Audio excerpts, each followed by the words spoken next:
골로새서 1장 15절부터 23절 교독하십니다. 여러분, 성탄절 그러면 예수님의 어머니 마리아 그리고 태어났던 아기 예수의 모습을 어떤 모습으로 상상하고 머릿속에 그리고 계시는지 모르겠어요.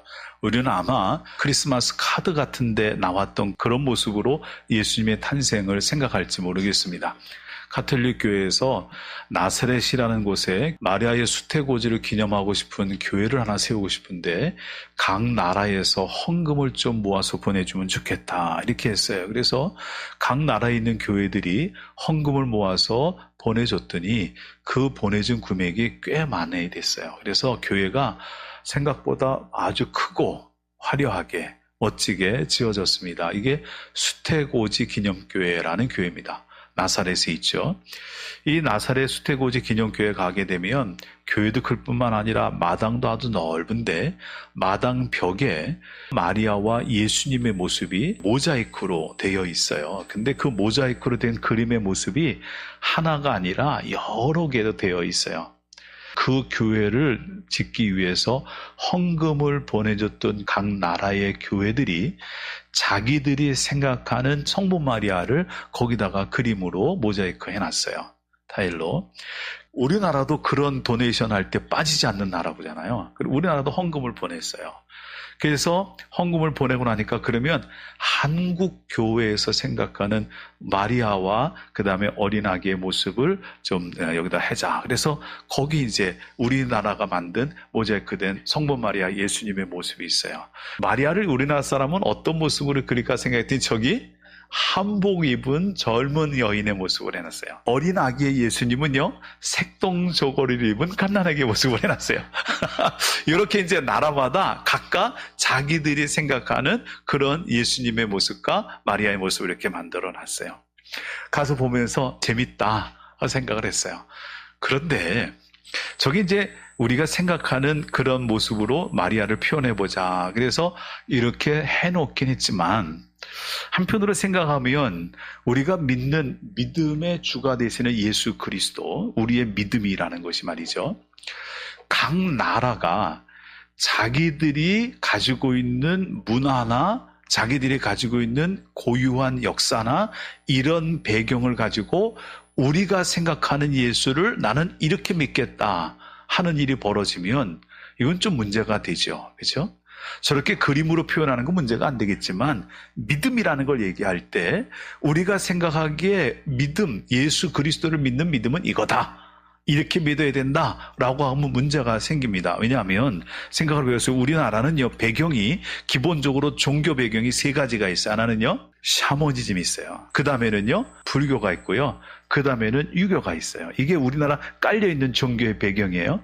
이 샤머니즘과 불교와 유교라는 배경 가지고 있는 나라에서 이 배경을 가지고 예수는 이렇게 믿어야 돼 라고 생각한다면 그러면 이제 우리의 믿음이 여러 모양으로 다른 모습이 될 수가 있다는 거야. 우리의 믿음은 각 나라의 고유한 문화에 따라서 달라져서는 안 되는 거죠. 우리의 믿음은 각 나라가 자기들이 생각하는 믿음의 모습이 각각 달라서는 안 되는 거죠. 우리가 믿는 믿음은 어느 나라에서 믿든지 똑같은 예수를 믿어야 되고 똑같은 복음을 받아들여야 되는 줄로 믿습니다. 그래야 우리의 믿음이 제대로 된 거거든요. 그런데 문제가 있어요. 초대교회, 골로새 교회를 비롯한 많은 교회들 안에 복음의 변질이 일어나요. 다시 말하면 복음을 자기 마음대로 해석하는 거예요.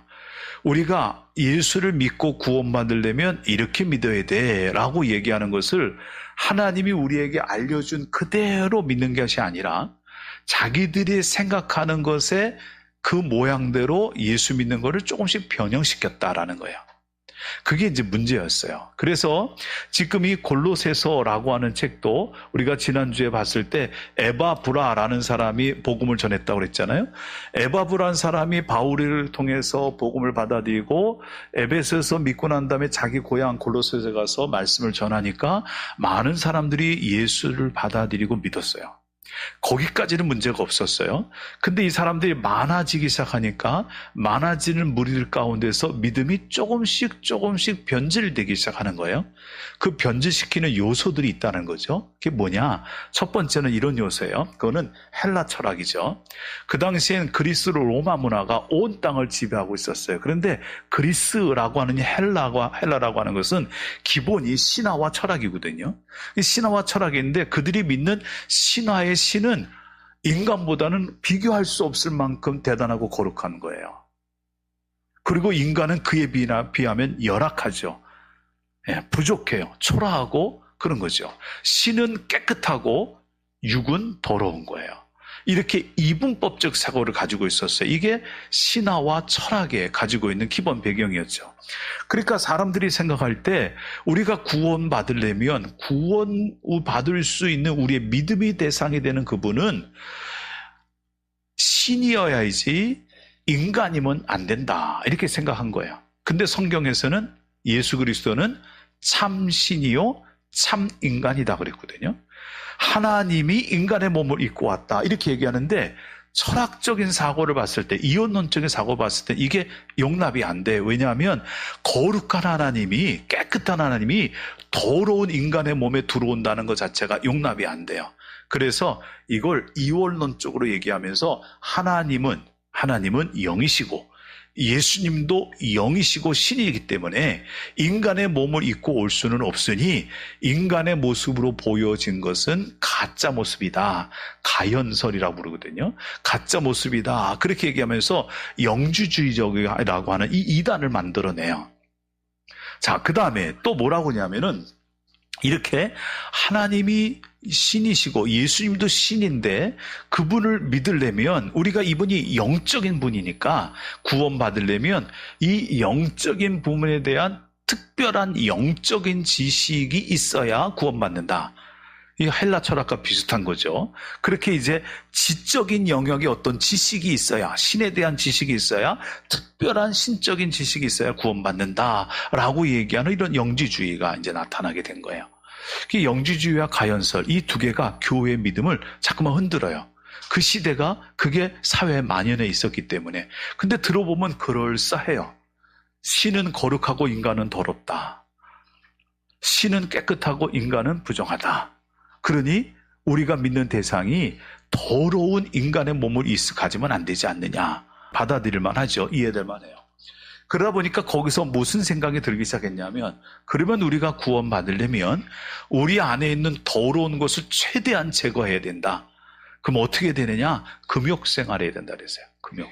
그래서 철저한 금욕생활에서 자기 인간적인 나약한 모습을 철저히 죽이는 모습을 해요. 그래야 그 행위로 하나님께 구원받을 수 있지 않겠느냐. 이런 이제 헬라 철학에 기반을 둔 믿음을 변질시키는 모습이 나타났어요. 그거 하나면 좋겠는데 또 하나가 등장해요.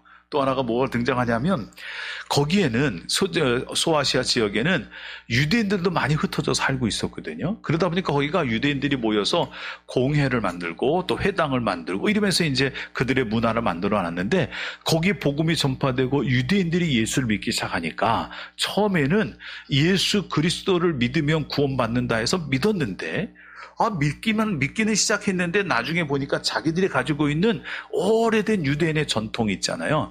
그걸 놓고 보면 예수를 믿기만 하면 구원받는다는 게 뭔가 허전해요. 아무것도 한 일이 없는 것 같은데 믿기만 하면 구원받는다 그러니까 이들이 자기가 가지고 있는 그 종교적인 오래된 관습 배경 안에서 믿음을 조금씩 변질시켜요. 그래서 이렇게 얘기합니다. 예수를 믿기만 하면 구원받는 게 아니라 믿어도 하나님이 주신 율법의 말씀을 지켜야 구원받는다. 왜냐하면 율법 자체도 하나님이 주신 거다. 그래서 절기를 지켜야 되고 음식 규례를 지켜야 되고 할례를 받아야 되고 이런 것들을 지켜야 된다고 법정을 자꾸만 만들어내는 거예요. 그러니까 예수를 믿기는 믿었는데 유대교로 다시 돌아가고 행위가 있어야 구원받는 걸로 자꾸만 돌아가는 거예요. 이 교회를 흔들기 시작을 했죠. 그 다음에 또 하나의 문제가 생겼어요. 자, 누구든지 우리는 인간, 더러운 인간의 몸을 갖고 있는데 우리가 구원받은 것은 하나님을 통해서 예수님을 통해서 구원받았는데 우리가 구원받기 위해서 하나님께 나갈 때 그 거룩하신 하나님, 깨끗한 하나님께 나가서 우리가 기도도 하고 예배도 드려야 되는데 우리는 너무나 부정하니까 너무나 거룩하신 하나님과 가까이 할 수가 없다. 그러면 그 사이에 뭐가 있으면 좋겠다. 우리와 하나님을 연결시킬 수 있는 뭔가 있으면 좋지 않겠냐. 그래서 그들이 생각하는 게 뭐냐면 가운데 천사라는 존재를 두자. 천사를 통해서 우리와 하나님 사이를 천사가 왔다 갔다 하는 걸로 하자. 그렇게 했어요. 그래서 천사가 가운데 끼는데 이 천사도 영적인 존재니까 천사를 통해서 하나님을 만나러 간다고 생각하니까 천사가 점점 숭배의 대상이 됐어요. 그래서 천사 숭배하는 사상이 그 사회에 늘어나기 시작했어요. 이렇게 이제 세 가지 문제가 생긴 거예요. 하나는 헬라 철학에서 나온 문제, 또 하나는 그런 유대주의에서 나온 문제, 또 하나는 천사 숭배의 사상. 그래서 이런 것들 때문에 교회가 자꾸만 흔들리는 거예요. 믿음이 자꾸만 흔들려요. 그러니까 이 에바브라가 복음을 전해서 교회가 잘 성장하다가 이런 것들로 자꾸만 흔들리니까 안 되겠다 싶어서 바울에게 도움을 요청하러 지금 로마에 와 있는 거죠. 바울이 지금 편지를 쓰는 거예요. 자, 복음에 자꾸만 뭐가 끼기 시작하니까 복음이 변질되는 거예요. 제가 혼자 자취할 때 음식이라는 걸 만들어 먹어야 되잖아요. 목회 점할 때. 근데 음식을 잘 해본 적이 없어요. 그러니까 처음에는 인스턴트만 주로 사다 먹었어요. 인스턴트. 아마 그때 머리가 많이 빠진 것 같아요. 인스턴트를 주로 사다 먹었는데 인스턴트 먹는 게 진리잖아요. 그러니까 뭘 해 먹어야 되는데 음식을 할 줄 모르는 제가 할 수 있는 가장 좋은 음식이 뭔지 아세요? 김치찌개예요. 김치찌개. 이 김치찌개를 먹어본 적은 있으니까 만들어보자고 김치찌개 처음 만드는데 김치찌개를요 저는요 거기다 뭘 자꾸만 넣어야 되는 줄 알았어요. 지금은 이제 찌개를 한다 그러면 김치만 넣고도 얼마든지 맛있게 끓여진다는 걸 알고 있는데 그 김치찌개를 할 때 말이죠 그것만 넣어서는 안 된다고 해서 김치찌개를 넣고 간을 맞춰야 되니까 간장을 좀 넣어야 되나? 그 간장들이 묻고요. 간장 넣으니까 너무 짜. 그래서 좀 맵게 하려면 좀 고춧가루를 또 넣나? 고춧가루를 넣고요. 그러니까 또 맛이 또 이상해요. 그러니까 거기다가 소금을 넣으면 간이 맞을까? 또 소금을 넣고요. 아니 이것저것 자꾸만 넣다 보고 나중에 간을 맞추는데 안 맞는 거예요, 간이. 결국은요, 먹지 못할 아주 이상한 음식을 만들어냈죠. 근데 나중에 알았어요. 그냥 김치는 김치 자체가 이미 양념이 다 돼 있어서 그것만 넣고 고기 한 덩어리 넣고 그리고 끓이면 맛있게 먹을 수 있다는 걸 알았죠. 그걸 모르고 이것저것 자꾸만 넣은 거예요. 거기다 간장을 왜 넣었을까요? 조선 간장 넣었다가 안 되니까 외간장 넣고 막 이렇게 막 바꾸는 거예요. 복음이 그래요. 복음 그 자체로 예수 그리스도를 믿기만 하면 구원받는 그 자체로 온전한데 자꾸만 이게 부족하다고 생각을 해요. 그래서 자꾸만 집어넣는 거예요. 그래서 오늘 읽은 말씀은 뭐냐면 오늘 읽은 말씀 좀 어렵게 말씀이 써있지만 읽어보면 그게 뭐냐면요. 우리가 구원받을 수 있는, 다시 말하면 하나님과 우리 사이에 원수되고 죄인된 관계가 이게 풀어지고 하나님과 우리와 화목하고 구원받을 수 있는 유일한 길은 예수 그리스도 하나밖에 없다. 그 예수 그리스도 그분을 믿는 것이 우리가 구원받을 수 있는 충분한 조건이 된다라고 얘기하는 거예요.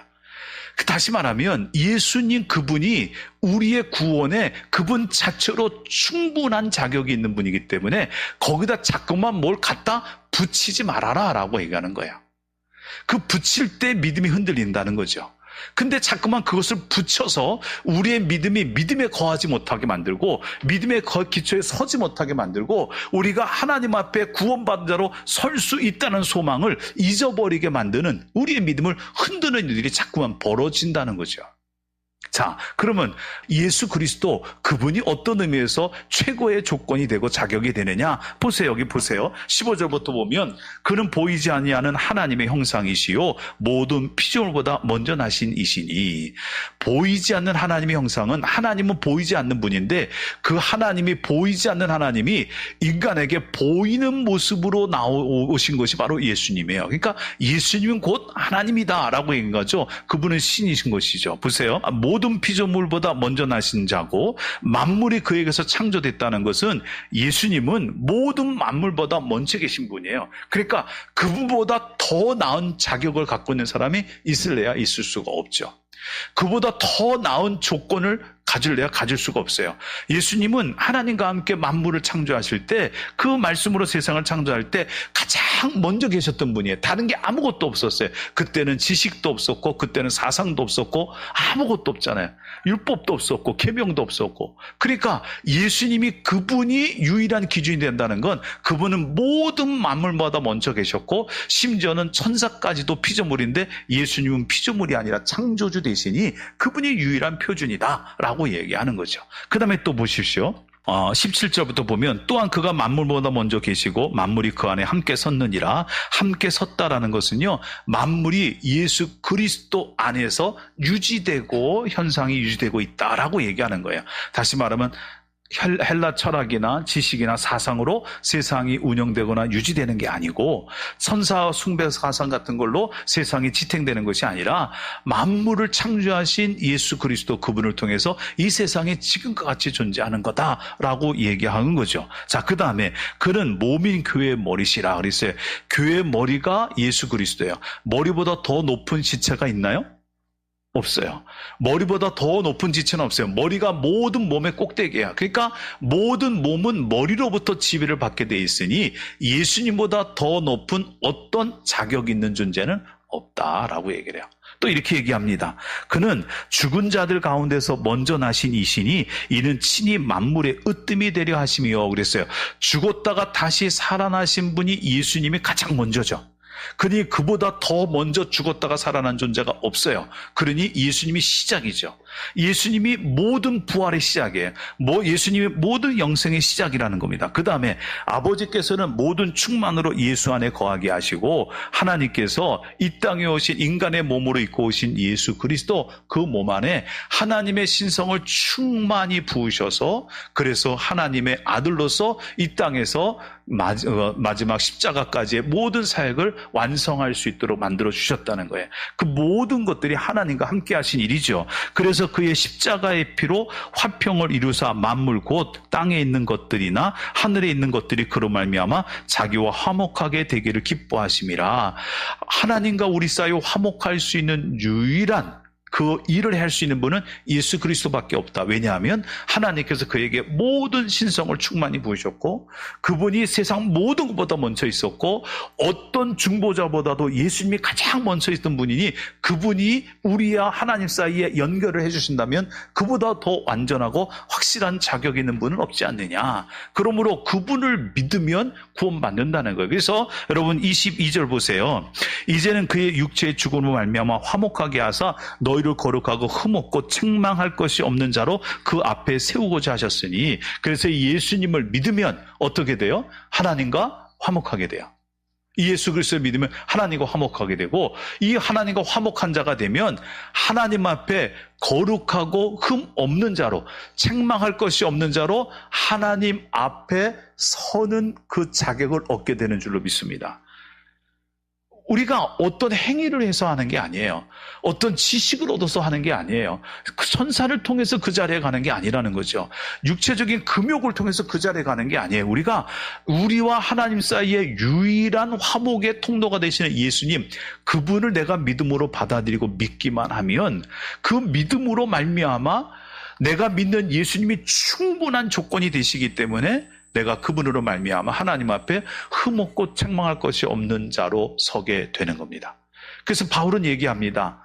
믿음에 거하고 그 터에 굳게 서서 복음의 소망이 흔들리지 않게 하라. 이 믿음이 흔들리지 않게 하라. 다시 말하면 그 시대는 이 믿음을 흔드는 일들이 자꾸만 벌어진다는 거예요. 그런데요, 이 믿음을 흔드는 일이 그때만 벌어지냐? 그렇지 않았어요. 초대교회만 벌어졌냐? 그렇지 않았어요. 지금까지 역사가 흘러가면서 계속해서 언제든지 이 믿음을 흔드는 일이 있어 왔습니다. 지금 우리가 살고 있는 이 시대에도 온전한 믿음을 잘못 갖게 만드는, 우리의 믿음을 흔들어 놓는 일들이 우리 주변에 얼마든지 많이 생겨나죠. 다시 말하면 예수 그리스도 그분을 믿음으로만 구원받을 수 있다라고 얘기하는 이 믿음을 흔들어 놓는 거예요.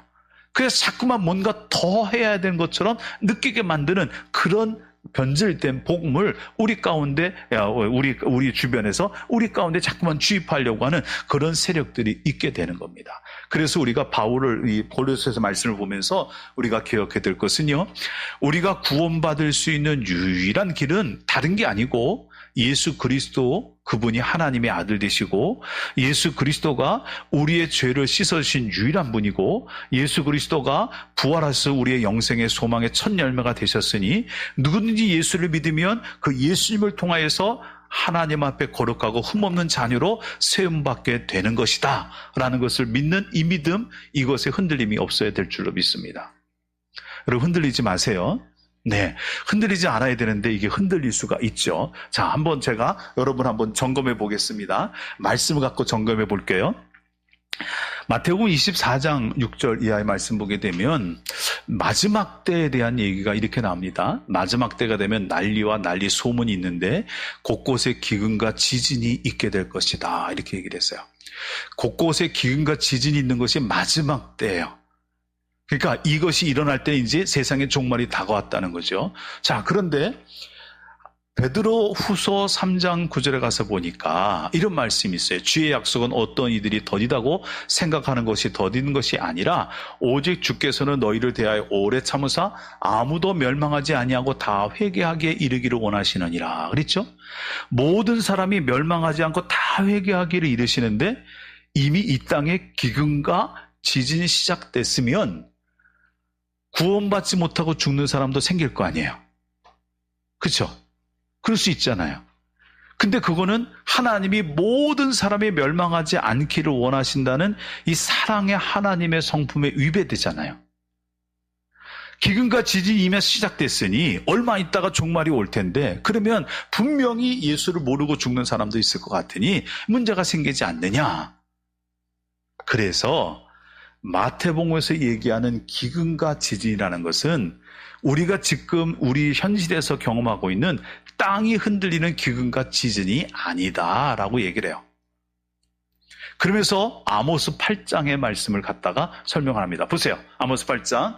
양식이 없어 주림이 아니며 물이 없어 가람이 아니요 여호와의 말씀을 듣지 못한 기갈이라.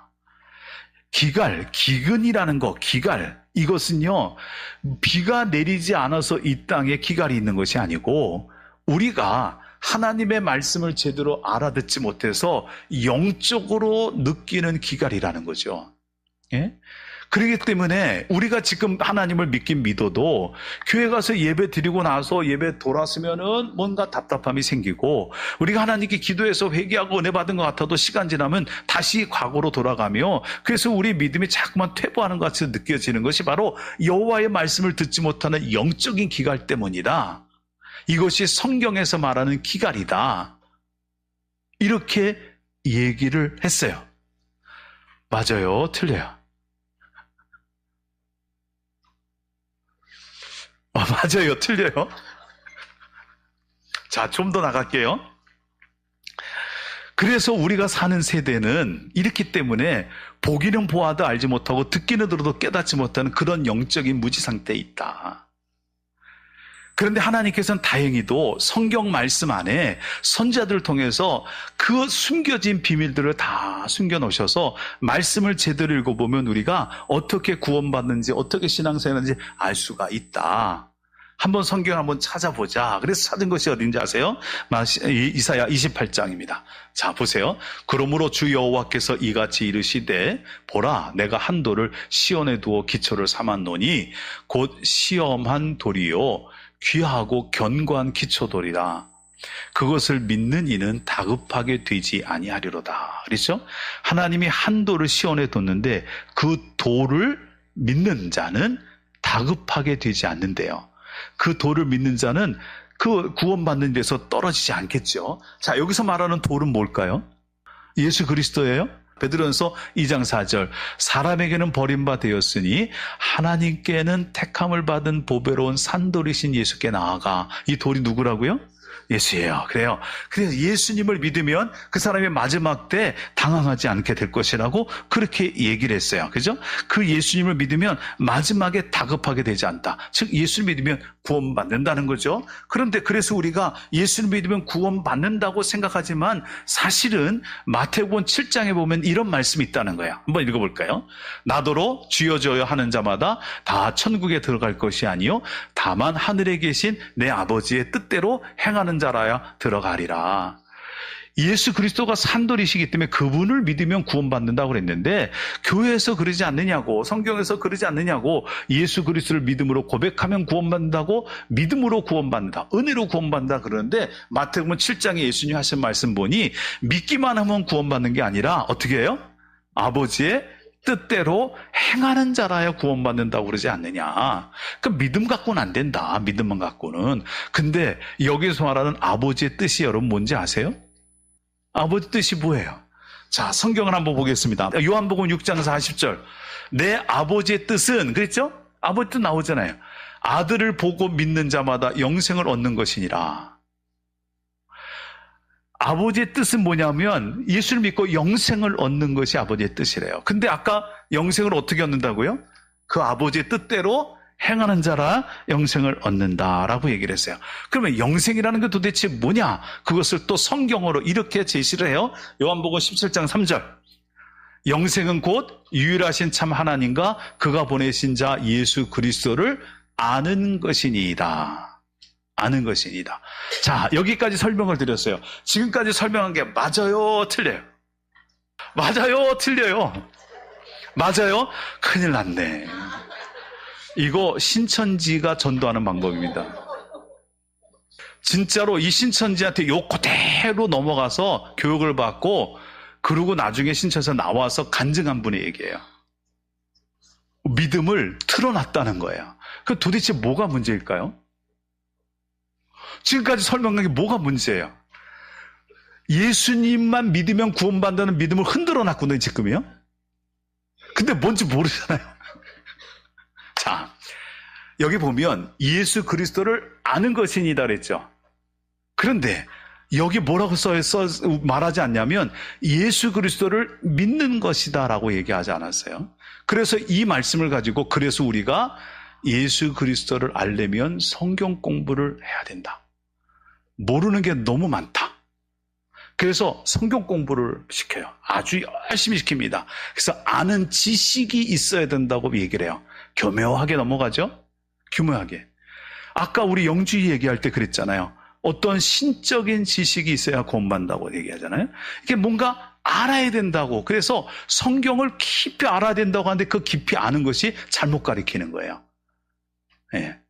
잘못 가리키는 것에서 알게 만들어요. 그 다음에 이것을 알게 만든다면 어떻게 하냐면요. 아버지의 뜻대로 행하는 자라야 구원받는다 그랬으니 알게 되는 것도 우리가 해야 되는 일이지만 알게 된 것을 다른 사람에게도 전해야 되는데 이 세상에는 그걸 모르는 사람이 너무 많으니까 심지어는 교회에도 그걸 모르는 사람이 너무 많으니까 그 사람한테 가서 이것을 할 수 있는 모든 노력에서 최대한으로 알려야 된다. 그래서 많은 사람을 신천지로 끌고 가는 그걸로 전도해오는 일을 해야 된다고 가르쳐요. 거기서 또 뭐가 등장해요?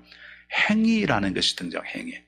율법주의는 행위를 강조했는데 유대주의적 율법주의가 행함을 통해서 구원받는다는 것은 잘못됐다는 게 바울의 얘기거든요.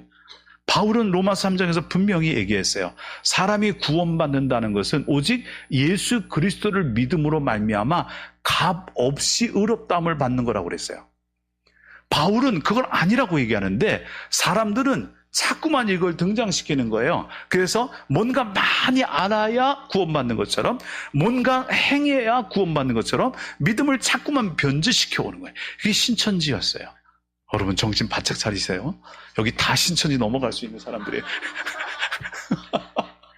그러니 우리가 지금 사회에도 이렇게 교묘하게 우리의 믿음을 변질시키는 세력이 있는 것처럼 이 골로새서를 쓰고 있던 이 시대에도 그 시대 문화에서 봤을 때는 당연하게 생각하는 헬라 철학, 당연하게 생각되는 유대주의, 당연하게 생각되는 천사 숭배 이런 것들이 사람들에게 다가갔을 때는요. 그게 맞는 것보다라고 넘어간다는 거예요.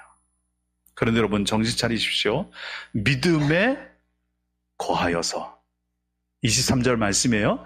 너희가 믿음에 거하고 터 위에 굳게 서서 복음의 부르심의 소망에서 흔들리지 않는 자가 돼야 하나님 앞에 흠없고 거룩한 자로 세움받게 되는 믿음의 길을 걷게 되는 줄로 믿습니다.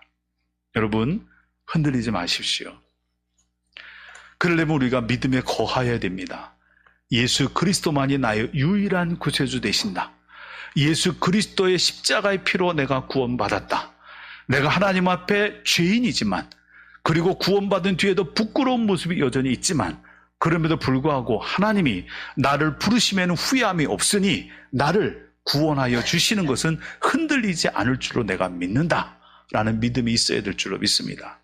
이 예수 그리스도에 대한 분명한 믿음, 이 기독론에 대한 믿음이 세워지지 않으면 믿음은 송두리째 흔들릴 수가 있어요. 그러다 보면 아까 제가 이상한 김치찌개 만들어 놓은 것처럼 여러분 믿음이 이상한 믿음이 될 수가 있습니다. 여러분이나 저나 복음의 소망에서 흔들리지 않는 믿음의 사람들이 되시기를 주님의 이름으로 축원을 드립니다. 기도하겠습니다. 하나님, 우리의 믿음이 바로 서기를 원합니다. 우리의 믿음이 흔들리지 않기를 원합니다. 오직 예수님을 통해서만, 오직 십자가를 통해서만 구원받을 수 있다는 이 믿음을 우리가 끝까지 잘 지키고 그 믿음 안에 거하며 살 수 있도록 도와주시옵소서. 예수님의 이름으로 기도드립니다. 아멘.